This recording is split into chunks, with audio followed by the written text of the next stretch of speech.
Well, hey, good morning, everyone. I am really excited today. I have one of my favorite people and Facebook friends. Her name is Jae Davis, and she is taking some time out this morning to talk to us about financial tips and tricks for Financial Freedom February.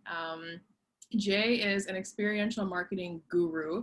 She has built an awesome group on Facebook. She has been doing experiential marketing forever. She is a great resource in the industry and she's very financially savvy. So I am super excited to hear just more about you, more about your financial journey, Jay. So, yeah, like the floor is yours. Please tell us about you. First off, thank you guys all for joining myself and MJ for this very special discussion on finances. I am extremely passionate about this subject. I went to school for finances. I studied it in depth. I love all things finances and investing. And for me, it's always a joy when I get a chance to talk about subjects like this because it puts me in my zone. And more importantly, I want you guys to understand that money does not have to be scary.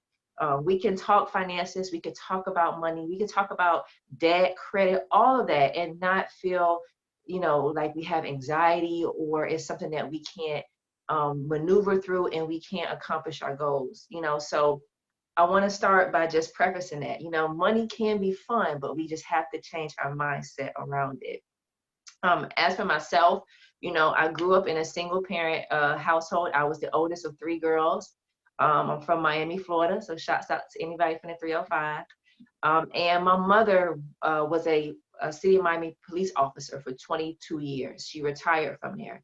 And being in a single parent home, first off, my mom was just awesome. She was the epitome of what it means to be a hardworking woman. She worked tirelessly, at the city of Miami. When she wasn't working her normal shift, she picked up a lot of overtime.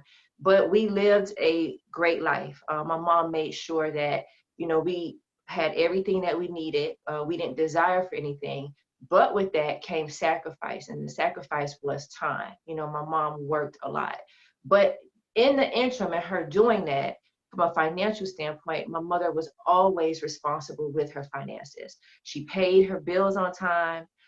She always had great credit. She fostered in us the importance of not only being financially responsible, but just making sure that we worked hard and we appreciated the things that we worked for. So I had a great base and I had a great foundation with regards to finances and just understanding money management. And I'm so appreciative to her for that. I remember being 6 or 7 years old and learning how to write checks and helping her balance her checkbooks. A lot of the new millennials don't even know what a checkbook is, but just sitting down and helping her, balance her checkbooks, looking at, the money that she had and learning, the importance of being responsible with your finances. So fast forward, I went to high school. I was a basketball player. I was a student athlete. And the last 2 years of my high school years, I decided to go to a different school, and which was almost an hour one-way commute from my home. So I took on that opportunity with the hopes of getting a basketball scholarship, which I did. But in me doing that, I wasn't able to come home every day. It was just too far. The commute was too far. So I decided to live with my teammate. And my teammate and her mother were the first ones who really intrigued my mind with regards to finances and got me interested, in the importance of finances from a different standpoint as far as wealth and building wealth and what does wealth look like. Her and her mother was the first African-American female construction owner in Miami. And that is a huge accomplishment, for anyone to be able to do that. But when I lived with them for those 2 years in high school, they lived well below their means. They were well off. They didn't need anything, but the mother drove a Volkswagen Jetta. The daughter dressed normal. She wasn't a materialistic type of female, nor was her family. And when I moved into that home and I lived with them, they instilled in me and they continued the work that my mother did with the foundation and teaching me the importance of finance. They gave books, They educated me on stocks. We had financial meetings at dinner. They quizzed me a lot. So for me, I was getting an in-depth look, excuse me, and a base into all things finances from my mother, who worked hard. We see that a lot of times now in society with a single parent or even both parents struggling and working. So I had that perspective and being able to appreciate that. But I also had the other perspective of a family that was well off, and not living above their means. So it was just great. And now that I look back at it, I appreciate it. And that was what inspired me, to pursue a degree in college in finances, because I was already, heading that way. And I loved it. And I love being able to teach people. My passion is teaching and helping people. So that's what sparked my interest in finances, and, me wanting to learn how I can help people become financially sound. That is awesome. That's such a cool backstory too. And I think you bring up such a good point just about, um, having people there who can kind of walk you through that journey, right? Like it sounds like you got a great base from your mom, right? Like, and that's a lot of people don't even have that, or have parents who aren't financially savvy.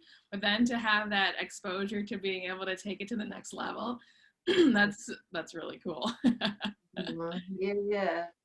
And I just want to talk to the people who may not have had that same background. My experience and my journey in life is completely different. We all have different journeys, right? We walk our own paths. But don't get discouraged. Don't feel like you don't have hope. We live in a society now. Back then, when I was growing up, we didn't have social media. We didn't have all these awesome resources and people that were putting out such great content on the importance of finances and financial literacy. So there are resources out there. It's just about, me and MJ talked about this, changing your mindset around finances. Just because you grew up in a household where your parents didn't manage money, or you didn't learn the importance of saving, doesn't mean that you can't learn those things now and foster it and implement it in your life. But more importantly, change the generational cycles, break those barriers, break those walls, break that mindset, those thoughts that you have to just blow your money once you get once you get a check, that you have to continue to please everybody financially by always helping other people. I've learned last year, it's okay to say no. And taking back, your power can be beautiful because it can help you in so many areas of your life. But with regards to finances and saving, you can start today. You can start next week, start tomorrow. Be honest, be clear, look at your financial situation and look at ways in which you can start saving. Maybe you don't need to go to Starbucks every day. Maybe you could cut back on spending money for lunch every day at work and bring your own lunch. These are just small tips and small things that you can start implementing daily to get you on a process of saving, of learning how to properly save. And then from there, finding the right financial coaches and the right people that can guide you in the right way to properly invest your money. Absolutely. No, that's awesome advice. And mindset is a huge thing. I mean, with a lot of things too, right? Whether it's finances, your fitness, your career, it's really just having that mindset of, I'm going to figure out how to do this. I'm going to find people who are smarter than me, who know what to do, and, soak in all the knowledge and wisdom that they have. And understanding that, like, it's a journey, right? Like, it's not going to happen overnight. Paying off debt is not fun. It's not exciting or sexy or anything, right? But it's having that long-term vision of like, hey, if I do these little steps now, the long-term payoff is going to be way bigger than if I just continue to stay, ignorant to all the different financial knowledge that's out there. And more importantly, you hit on a great tip about starting small with credit card debt. A lot of times we get overwhelmed and we see these big numbers and we're like, okay, how are we going to wrap our heads around paying off debt? Start small, call the creditors, negotiate. Hey, if I start paying a little bit more towards the principal, not the interest, because the interest is where the creditors make money. So if I start paying more towards the principal, or if I pay off my debt in one lump sum, can you guys reduce what Oh, you can always call and negotiate. And especially now with the pandemic and things that are going on, a lot of people, a lot of small businesses are struggling right now with debt and trying to find ways to eliminate debt and to come out, on top. So call these creditors. Don't be afraid to get on the phone. Don't be afraid to ask. Let them tell you no before you just make up in your mind that they're going to say no. But start small. If you have 3, 4, 5 different credit cards or different bills that you're looking to pay off, start with the smallest one, because once you pay that one off, you're going to gain the confidence, you're going to feel good, and you're going to start chipping away. You're going to say, hey, you know what? I tackled that with ease. Let me move to the next one. So sometimes starting with the smaller amounts of debt help you build that confidence to continue moving forward and paying off additional debt. And, a lot of times there's 0% interest credit cards. I got a promotion the other day. If you're able to do that, take advantage of that and do a balance transfer where you're not paying interest on those credit cards, then go ahead and pursue it, because in the long run, once you sit down and you do the math, your calculations, you'll see that you're making out better and you're saving more money, and that money can be applied to other bills or debt that you may have accumulated. Yeah, that is a great tip for sure. And I totally hear you on the don't be afraid to call. So I just called. So I provide internet for one of my rental properties, which I don't normally do, but I used to live in it years ago. I moved out. It was like a perk for the people who live there, and I have just never canceled it. And my renters are appreciative that they get their internet paid for free. But I just called AT&T and was like, hey, do you guys have any promotions going on? I've been a long-term customer. Like, I'm trying to get my bills lower. So I was paying like $60 a month, and I got my bill down to $45 a month. And that was just by me picking up the phone and asking, like, what promotions do you have available? So that's a really good tip, because I think a lot of times we're, like you said it, we've already got it made up in our minds. Well, they're just going to tell me no anyway, so why would I call? But say no. Yeah. And then even now, with I wrote down some facts because I'm big on numbers. Nice. So right now, right, in society, the income wealth gap is highest in the US than in any other country. So we're seeing a shift, right, in the wealth gap. With 2020 and the pandemic and everything that's happened, small businesses with less than 100 employees are is 98%. So we see that in society now, most of the businesses that have less than 100 employees is those companies, 98%. There's not a lot of big industries out there. There still are, but small business is what makes America, go. And then 60% of small businesses closed due to the pandemic last year. Wow. So with all of that being said, a lot of small businesses are taking a huge hit financially. The wealth gap is continuing to increase, where we see the wealth getting richer, and the middle class and the poor almost kind of getting blended in together and trying to work through all of that. We're hopeful that the new administration is going to work through a lot of the issues and comb through this, to help revitalize small businesses and revitalize people, and create a scenario where this wealth gap can be marginalized, it can be changed. But as individuals living in society, I go in the grocery store now, food is going up $2 to $3. Inflation is here. And a lot of us, are living paycheck to paycheck. So being able to motivate someone, financially, who may be struggling, who may be having a hard time just getting week by week, month by month, paycheck to paycheck. And we're on here, trying to encourage them to save. It can be tough, because a lot of the things that they deal with on a normal day-to-day basis, null and void saving. How can I save when I'm trying to make sure I keep my lights on? So for a lot of you guys, I just want to encourage you, during this time, to stay positive. A lot of individuals have resorted to becoming entrepreneurs and finding ways in which they can pivot during this time, and use a skill or pursue a passion that they love. So, you got to start thinking outside the box. You got to start shifting your mindset and, finding ways that you can use the skills that you have. There are 7 different multiple income streams, seven different ways in which you can create income. Warren Buffett only uses 3. So out of those 3 that he uses, and he's, as we all know, what Warren Buffett is, a billionaire. So find out, what those multiple streams are. I can list them, but I'll be here all day. But just look into what those multiple income streams are. You got stocks, you got investments, you got real estate. There are different ways in which you can start, the wheels churning in your mind.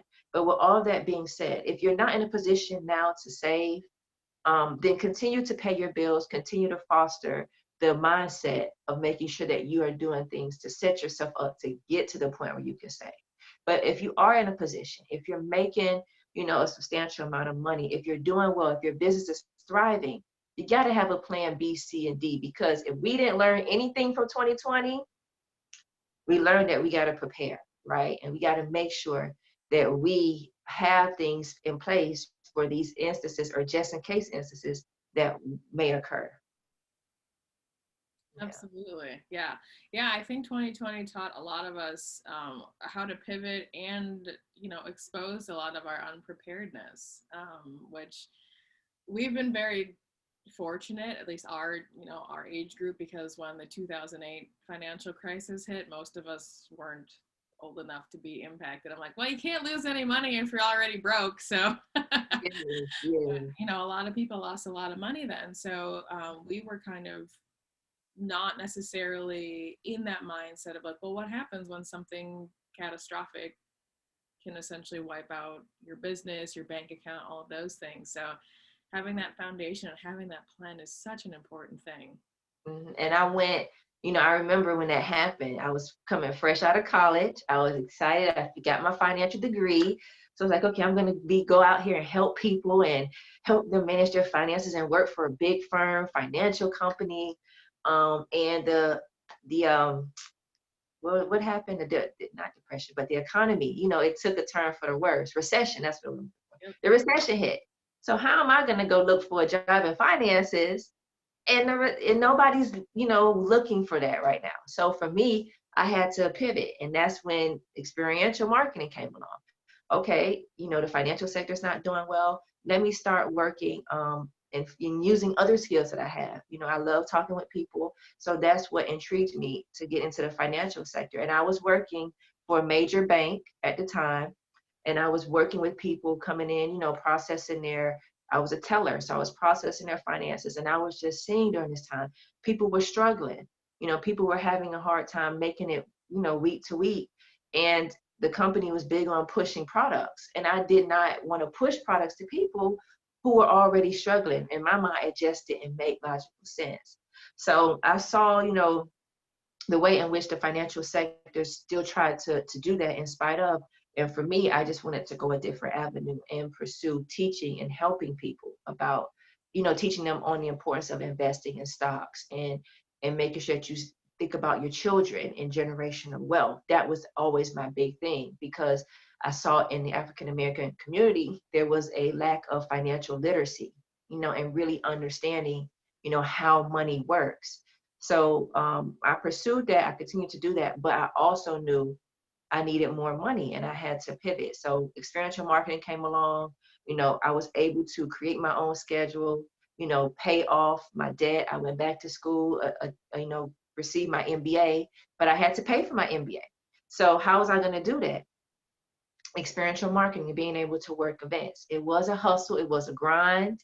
I would work 5 days on, have 2 days off, constantly on the computer applying for opportunities. But that experience right there really propelled me to be able to save money properly, implement all the things I wanted, but also create passive income with investment properties. Start looking at purchasing properties, becoming a landlord, having tenants, which we talked about this morning, and just really being able to make my money work for me, and then I met my husband. So we really, became the team, the duo. And with us both having the same mindset, having a mate that has the same mindset as you, because in marriages and relationships, money is the one thing that breaks those relationships up. Yeah. So I'm blessed to have a partner that understands the importance of saving, of investing, of having great credit. And we've been able, over the years to create and foster an environment where we're always looking to create passive income, create generational wealth, but more importantly, help other people. We are only as good as just us but being able to help other people and teach them or provide them with resources and people that can help them create, generational wealth, learn how to set up great credit, wills and trusts. What does that look like? Being able to provide those resources to our family, friends, and even my platform, EXP Elite, even taxes, Right. things that we don't think about, those things are important, but you have to start somewhere and you have to make sure that you have the right people around you who are moving in the same direction as That's awesome. No, that's really cool. What are some of the pitfalls that you've had along the way in your financial journey? Not really understanding creditors. That's one thing. Understanding interest rates and how interest rates truly work. That is something that I didn't really understand until I started using a lot of credit cards and understanding utilization, and your ratio, your debt to income ratios. My mother, again, she had a great foundation for us because my mother, and this is something that I want to talk about as well. For anybody who has children, you have great credit, you can add your children as a second user on your credit cards at a young age, as long as they have a social security number, and that can help to build their credit. That's something my mother did for us when we were younger.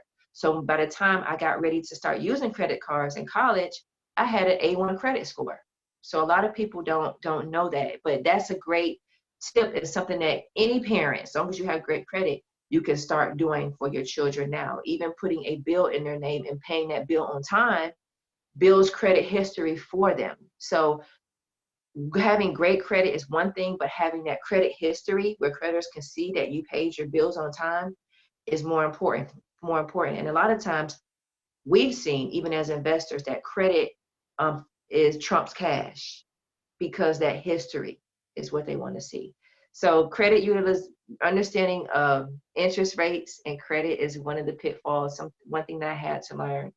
Also, understanding the importance of money management, and understanding how to finagle and move your money and make sure that you're able to, over time, set realistic goals. That's one thing that I always did, but also, sometimes my goals would be too lofty. Save $30,000, save $20,000, and I'm working a minimum wage job. Now, yes, it can be done, but I got to have a side hustle. And sometimes I would get discouraged when I wouldn't meet those goals. So make sure, that you're setting realistic goals for yourself, when it comes to your finances. And another pitfall, I would say, for myself, is just not understanding the power of saying no. We can't help everybody.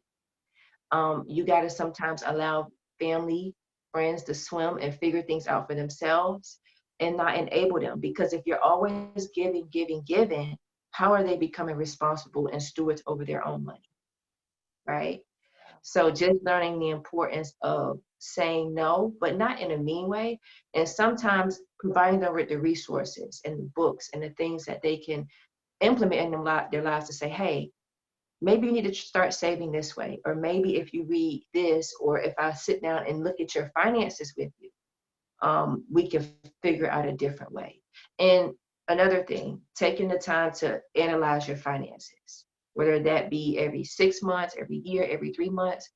Have realistic goals and expectations for yourself, but take the time to sit down and look at your money and where you are spending your money. Because sometimes we just swipe that debit card and we spend, spend, spend. And then we look back and we're like, man, I spent all this money on food, eating out, or I spent money on materialistic things. So sometimes when you just take that time to look at where your money's going, it's an eye-opening experience for a lot of us. And it makes us want to go ahead and make the necessary changes to either save or, continue to pay off any debt. Yeah, that's awesome. Yeah. It's true. It sneaks up on you. I have like an Excel budget because I'm old school, so I still use that, and I pretty much do it every month. But then I also have my bank account linked to Mint, and every so often I'm looking through these charges and I'm like, I spent money on that. Like, what was I thinking? Yes, I mean, it's like you see where your money's going, and it's like when you want to save and put things to the side, but then you impulse buyers, people that buy on the impulse. I'm speaking to you guys right now. You got to cut that out, make smart money moves in 2021, and don't be so quick to buy because sometimes what we want is not exactly what we need. So separating your wants from your needs is crucial. That is solid advice. Hmm. Awesome. Turn my phone back on and ask my next question. um, okay, so you touched a little bit earlier on multiple streams of income. What are, so we're both into real estate, we're both into stocks. What are, I guess, what would be like your go-to streams of income, especially for someone who's just getting started into finding another way to make money? I would say for individuals who are just starting out bare minimum, learning how to make money, I would say one thing is learning the importance of stocks, bonds. You can start, interest rates are not really great right now because the economy is not well. So I wouldn't advise a lot of CDs. You got to find ones that have high interest rates and high returns. And oftentimes those require a higher, not down payment, but a higher amount of money that has to come to the table. So if you're starting out, explore your options with stocks first. Meet with a trusted financial advisor to see what makes sense for you. A lot of mutual funds may be great, especially if you have children and you're looking long term to build generational wealth or just wealth for them as they get older. A lot of times, insurance policies, universal life insurance policies may be great, especially long term if you're looking to build. But right now, if you're looking to create some passive income, I would definitely look at different stocks, different bonds, not bonds, but different stocks that may appeal to you. A lot of people are into crypto. Just make sure you do your research if you're looking at crypto and forex, because those markets are extremely volatile and they change daily. So you have to be in it. When you're looking at any type of investment, you have to be in it for the long haul, because a lot of times you don't start seeing returns until 3, 4, 5 years later. As far as passive income, real estate is also another great option if you're able to get in any investment groups, any individuals that are doing things on a collective that have different properties that they invest in, where you can come in and put a little bit of money in initially and see a return quicker. That's also an option. If you have great credit, you can start, and building your own investment portfolio. You may have a home, or you may be living in a townhome or a property. You may have family or property that may have been passed down to you that you can start using, whether it's land that you can put something on or use to generate income that a business may need, or it may be a home that may have been passed down to you that you can start looking to use as an investment property and put tenants in. Or if you have, like I said, great credit, you can start looking into purchasing your first home and using that as leverage, even duplexes, using that as leverage. You can live in one side and have a tenant in the other, but start building that passive income. But I would say educate yourself first. Knowledge is power. Don't just jump into any investment because your friends telling you to do it or your family's telling you. Make sure that you are educating yourself on what you're exactly getting yourself into. Make sure you understand the long-term return on it, and make sure it's going to be conducive and beneficial to your financial situation, because not every financial um, option or investment may work for you right now. So just be diligent in educating yourself. Ask people that are currently doing it. Ask them, hey, how did you start in the industry? What are some things that I need to implement moving forward? How much money do I need to save? Do I need to create a rainy day savings account for just in case instances in this investment? And more importantly, what does my return look like? Long term and short term. And make sure that you are dealing with people that are reputable, people that are going to have your best interest and that have skin in the game and have money invested too, because money talks. People can do all this all day, But when it's time to put money on the table, you see who's really coming to the table. So just make sure that you are educating yourself first. I have some books, which I'll get into in a few minutes, and resources and people that you can learn from, that you can implement different things and tips from. And also start looking at the knowledge and the things that you have. What business can I create? Can I generate? Am I good at cooking? Am I good at baking? Am I good at being a cleaning? Am I good at teaching children? Am I good at jewelry? Am I good at clothes? Am I good at makeup? There's YouTube, there's influencers, there's so many different realms and areas in which you can pursue now to bring in different streams of income, passive income. You know, even if it's just paying your light bill or paying your mortgage or paying a credit card, you know, that small, to you it might be small, but that income that you're bringing in over time can become something bigger and greater. We've seen 2020, so many people move into this realm of using social media to become millionaires and make money, just off of cooking or things that they are passionate about. So find things that you're passionate about and find ways in which you can become a sought out individual in those markets and create your own niche and start that business. You don't need a lot of startup money anymore. You just need a smartphone and social media. And that, for a lot of people, is how they start, you know, building that income. So just get your mind churning and start thinking about ways in which you can create, you know, that passive income. And it might be an option where you could quit your 9 to 5 and pursue that full time. You never know, but you never know until you just try, until you just take that first step, you know, to be able to move forward and pursue it. That's awesome. That's so true. Yeah.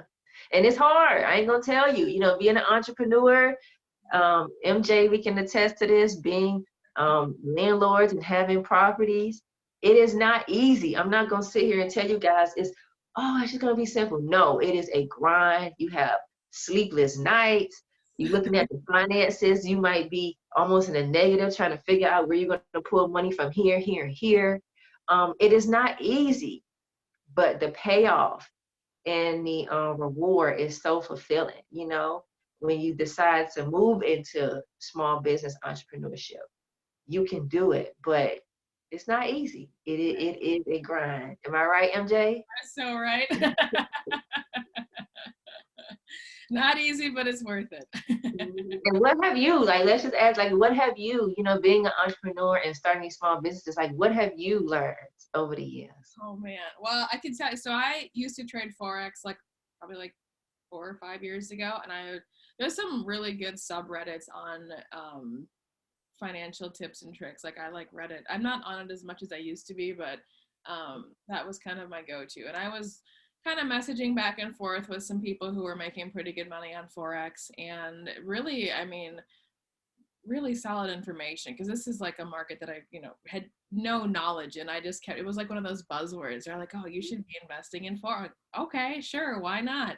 And so I was doing that for a couple of months, and I had made decent money. I was probably, from my initial investment, up about, I don't know, like almost $1,000. And then one day I took a risk and I lost $700. I was like, I'm good. I'm out. I'm not going to do this. So I would probably look back into it again now that I've kind of like, but it was just such a shock, right? Because you're like, I lost that much money, like instantly. But I think another thing that I've learned, well, as far as real estate goes, I mean, I really am such a big proponent of people investing in real estate, because it's such an expansive business. And you learn, I mean, not only do you learn people management, because you've got to deal with tenants, you learn money management, because like last year I had to replace 2 hot water heaters that, you know, were not planned for. I mean, I had the money to cover it, but it was, you learn like these things that are going to cost you, you know, substantial sums of money. But you also learn like your local laws and ordinances and like how the city functions. And there's a lot, depending on like if you house hack or if you're just like a straight up investor, there's different like city programs that can be available to you. So it's really just an all-inclusive way of learning a lot of knowledge and kind of becoming, an expert in a lot of different areas just because of one investment style that you've chosen. So learned a lot through that. And two, we've both kind of talked about this, just finding people who are further ahead than you are, right? And like tapping into that knowledge and really trying to figure out, well, where do I want to be a year from now, 5 years from now, 20 years? What does my retirement look like, right? And having those people. And I think a lot of times, so like now, my financial planner is significantly older than I am, which is, I think, a great thing, right? Like I want to have that wisdom. I don't want to just hire the kid who's fresh out of college and like trying to get his first couple clients under his belt. Like find people who have walked the walk and who can really talk you through the different options that are available to you. And yeah, and it's an ongoing learning process, and there will be wins and there will be failures, but it's just about being able to kind of pick yourself up and keep going. And understanding taxes. Like I was watching Robert Kiyosaki the other day, and he talked about that, understanding the importance of taxes as a individual and as a business owner, S Corp, LLC, like really understanding, how all of that works in the grand scheme of things, and making sure that your taxes work for you is one of the biggest ways to help build wealth. So you got to have a solid, either a CPA or a person who prepares your taxes. I cannot stress that enough, because Iris ain't going nowhere. Uncle Sam gonna want his money at the end of the year, regardless if you're on unemployment, he not going nowhere. Right. So that being said, you got to learn how to make the taxes and understand the tax laws, not in depth, but just basic things. Make sure that it works for you, and understanding what to write off, what you can write off, as a business owner, even as an individual, and how, even as investors, how property taxes fluctuate and change. Understand the escrow. We just got a bill the other day. We were short $900 because taxes went up. So you got to be able to either pay that or it goes into the mortgage. So understanding, how all of that works as an investor, as an individual. Like you said, real estate, it just exposes you to all of those things. But if you're not keen and if you're not really into in real estate, then you can partner with other individuals and groups who may be. Or you may not want to pursue real estate, but you can pursue forex or, another realm of investing in finances that may work best for you. But that is essential. I can't stress that enough. Just finding that multiple stream. There are 7, so find those multiple stream, 1 or 2 or 3 that work best for you and your situation. That's awesome. Well, that's solid. Yeah, taxes. Last year was the first year I actually hired an accountant in probably almost 10 years. I've been doing when I was doing experiential marketing, I learned a ton because I was like, well, I'm a 1099. Like, what are my write-off options? And there I went to some different free tax classes and stuff like that. And then last year I had 3 rental properties. I'm like, I don't want to do this anymore. Like, I'm just going to pay someone to do it. And I had a good recommendation, and whatever the $500-600 that I paid to have someone do my taxes was well worth it. Exactly. Yeah. And that's sometimes, it's nothing wrong with doing your own taxes, but you got to know what you're doing. Yeah, because if you get audited, and that's tough. Being audited and being able to understand and work through what Uncle Sam wants, what they're asking for. It could be just a wrong line item that you put that could just cause that system to alert. And then next thing you know, you being audited not for just that year, but 2-3 years prior. Yeah. So that's key, understanding your taxes. I agree. All right, so you said you've got some resources that you want to share, so I'm excited to see what you got. All right, so if you're just starting your financial journey, right? If you're just learning about finances, if you want to understand money, how money works, how to build wealth, I have a couple recommendations here and then some on social media. This first book, How Money Works by Tom Matthews and Steve Saibo is a gem. I love this book, and it was put out well, it was recommended to me by one of my financial advisors, Miss Yana Woodhouse and Odette, the team at Wealth Wave. They created this book for beginners. It can be an individual learning about wealth and finances, and children. It's very not user friendly, but it's very easy to read, easy to digest. They keep it basic. They have little checklists at at the end of each chapter, excuse me, that kind of quizzes you and asks, what did you learn? They talk about the importance of compounding interest, money milestones, the rule of 72, the importance of starting young with saving if you start at 19, how your money works over the years.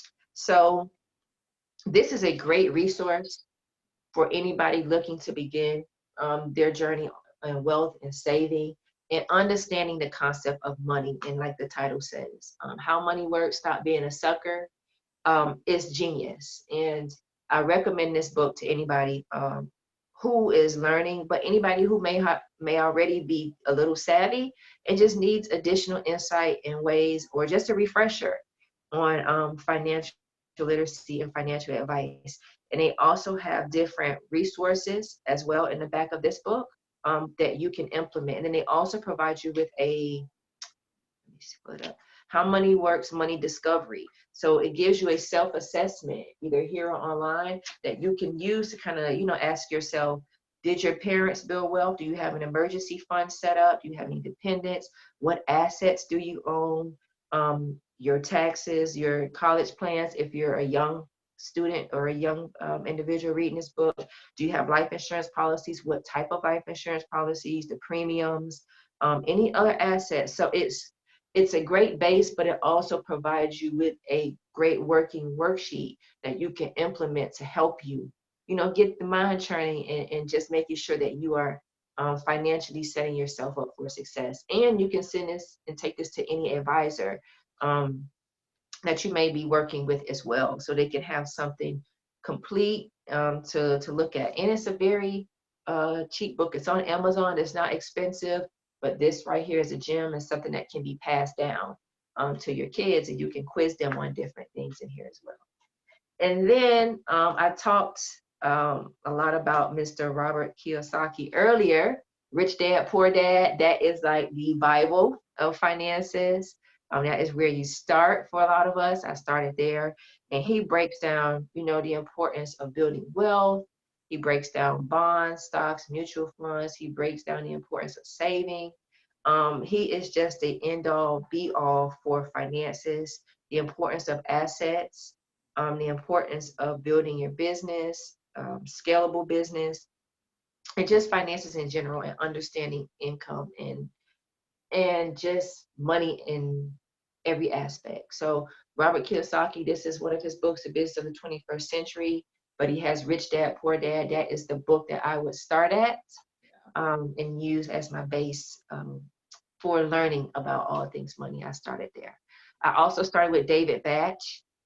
He has some great books on building wealth and how women can build wealth and make money.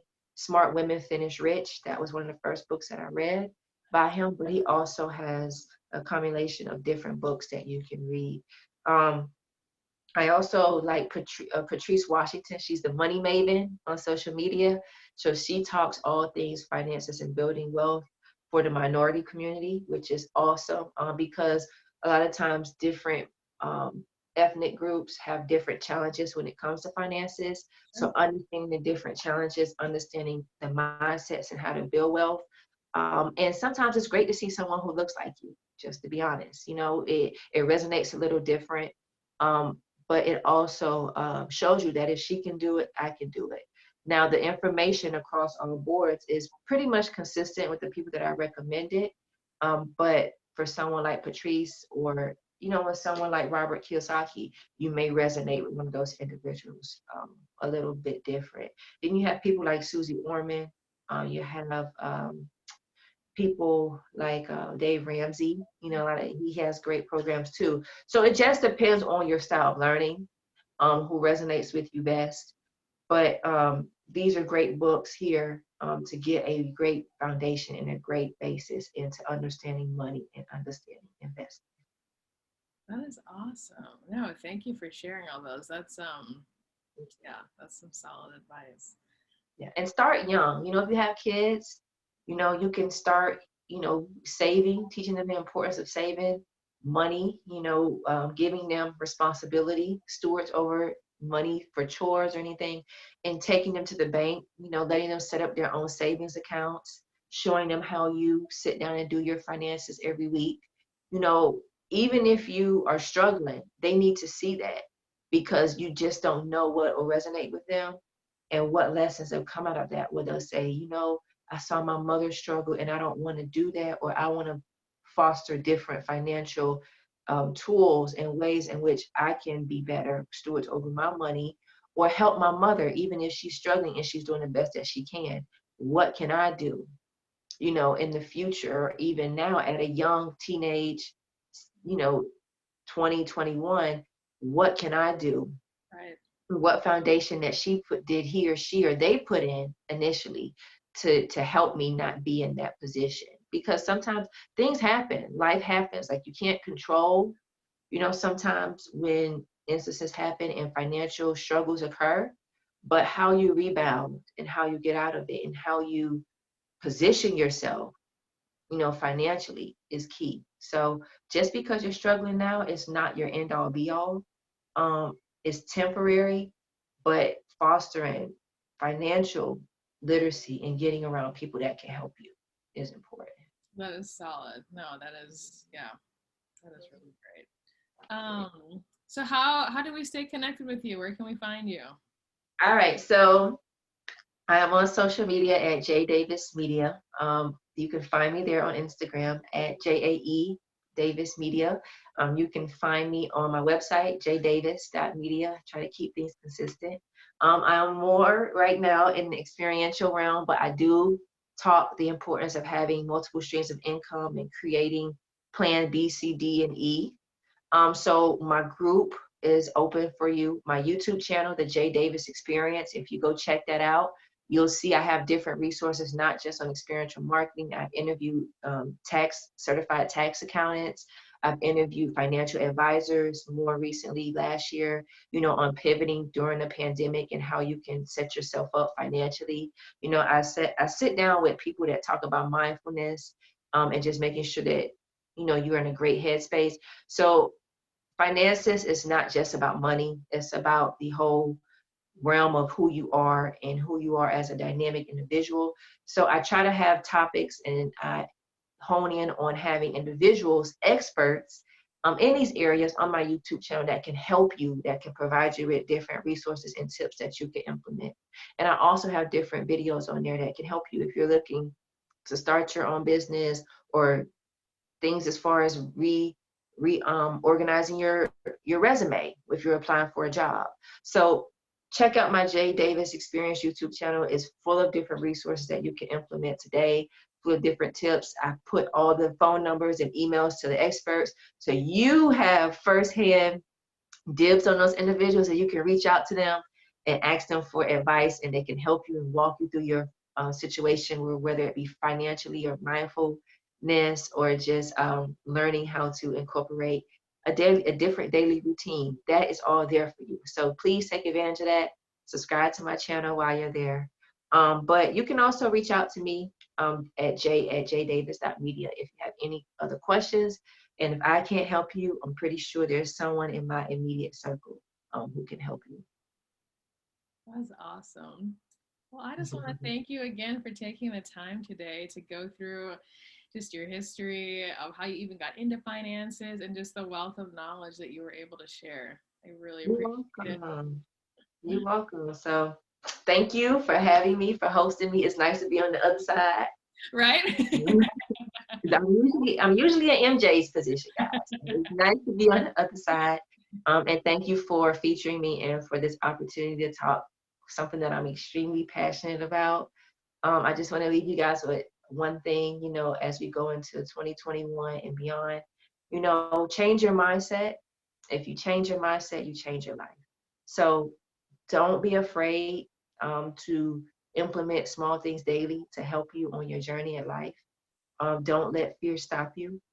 But more importantly, continue to move forward, have tunnel vision, meaning block out everything else, and have tunnel vision on your goals, your dreams, your aspirations, and strive to financially set yourself up, set your children up, break the generational cycles. You can do it. I believe in you. So create that financial knowledge, educate yourself, and plan for your future. Because if you change your mindset, you change your life. All right. And that's in finances as well. So start small, build a confidence, but more importantly, take small steps to gain the confidence to reap the rewards later. All right. Awesome. Well, those are some great words of wisdom to depart with. Thank you. And be safe, everybody. And as always, just continue to stay positive through it all. I know it can be tough, but you can do it. All right. Absolutely. Well, thanks again, Jay. We'll talk to you soon. All right. Thank you.